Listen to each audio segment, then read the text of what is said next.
The rain was falling hard that evening, turning the streets into rivers of reflection. Adil stood by the window, his hand gripping the curtain tightly as he watched the storm outside. Inside his heart, a bigger storm raged, one made of betrayal, disbelief, and 1,000 broken promises. The house that once echoed with laughter now felt like a stranger's home. He could hear the faint ticking of the wall clock, counting the seconds of a marriage that was already ending. 2 hours earlier, Adil had returned home early from a business trip. He had planned to surprise his wife, Sarah, with her favorite dinner and flowers. But instead, it was he who was surprised, in the most painful way possible. Through the half-open door of their bedroom, he had seen her, holding another man's hand, whispering words that once belonged to him. The sight had frozen him where he stood. The room seemed to spin, and every heartbeat screamed betrayal. Sarah didn't notice him at first. Her laughter had a softness that used to melt him, but now it burned his soul. When Adil finally stepped in, her face turned pale. The man with her hurriedly grabbed his jacket and left without a word, leaving her standing there, speechless and afraid. Adil said nothing. Words felt too small for what he had just seen. He simply walked out of the house, his heart breaking with each step into the pouring rain. Hours passed before Sarah gathered the courage to go after him. She found him by the park bench where they first met, soaked from head to toe. "Adil, please," she cried, her voice trembling. "It's not what it looked like." He turned to her slowly, his eyes tired and empty. "Then tell me," he said quietly, "what exactly was it?" She had no answer. Her silence told him everything he needed to know. He looked away, staring at the rain hitting the ground.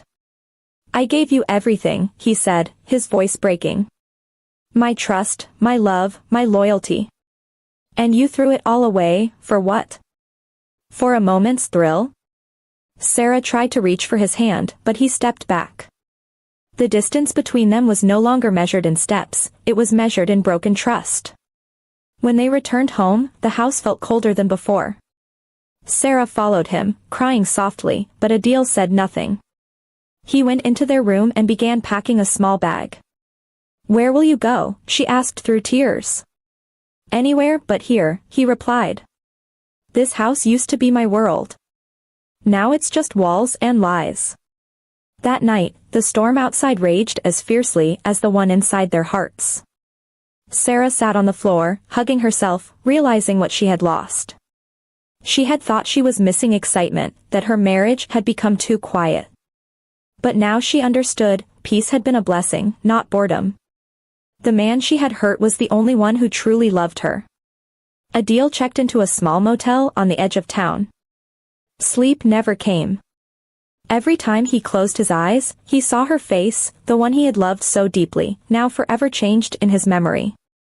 He replayed their moments together, their first date, their wedding, the day she said she'd never hurt him. All those promises now felt like lies told beneath a blue sky before the storm. The next morning, he received a message from her, "I'm sorry. Please come home. We can fix this." But he couldn't reply. Something inside him had died, something that no apology could bring back. Love without trust was like a roof with holes, the rain always found its way in. Days turned into weeks. Sarah tried to reach him again and again, but he stayed silent. He focused on rebuilding himself, finding strength in the pain she left behind. Friends told him to forgive her, but forgiveness felt too light for such a heavy wound.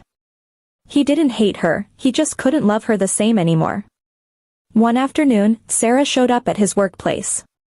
She looked tired, older somehow. "Adil, please," she whispered. "I've lost everything. I only want your forgiveness." He looked at her, calm and steady. "I forgave you," he said softly. "But forgiveness doesn't mean returning to what's broken." Her tears fell, but he didn't reach to wipe them. That gesture belonged to another time, another version of him. The rain began again as she walked away, her figure fading behind the glass doors. Adil stood there, watching silently. The rain used to remind him of sadness, but now it felt like cleansing, washing away what no longer belonged in his heart. Months later, he sold the old house. He stood outside one last time, looking at the windows that had once held their laughter and their secrets. As he closed the door, he felt a strange peace settle over him. Sometimes, he realized, letting go is not about anger, it's about choosing yourself when someone else didn't. Sarah moved to another city, carrying her guilt with her. She often thought about that rainy night, the night she lost more than a husband. She lost the one person who saw her flaws and still called her home. And Adil? He learned to smile again. The rain still came, but it no longer hurt. It was just rain, nothing more, nothing less. The storm had passed, and though it left scars, it also left wisdom. Some marriages break, not because of the weather outside, but because of the storms we create within.